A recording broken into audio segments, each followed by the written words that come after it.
आता बातमी TGSB सहकारी बँकेसंदर्भातली आहे। TGSB सहकारी बँकेची नवसंकल्पनेतून वृद्धिंगतेची वाटचाल सुरू आहे। यंदा बँकेनं 252 कोटी ढोबळ तर 185.38 कोटी निव्वळ नफा कमावलेला आहे। दरवर्षीप्रमाणे लेखापरीक्षेत आर्थिक निकाल प्राप्त झालेला आहे। 10 एप्रिलला हा निकाल घोषित करण्याची परंपरा TGSBनं कायम ठेवलेली आहे।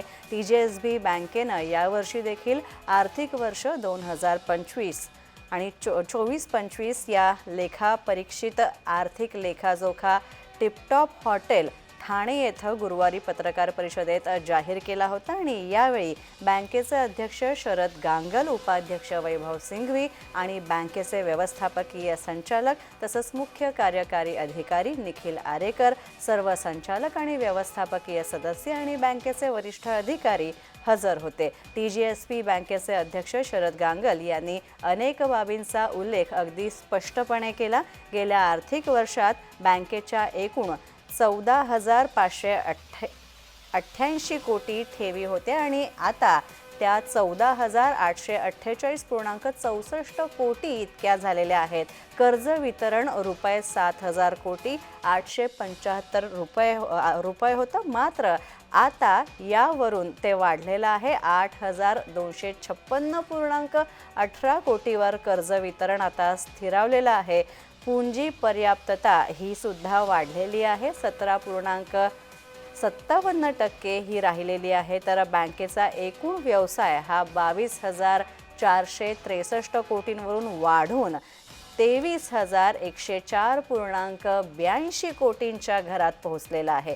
ढोबळ अनुत्पादित कर्ज प्रमाण घसरून 3.59% राहिलेला आहे। तर निव्वळ अनुत्पादित कर्ज मागील वर्षीप्रमाणे 0% आहे।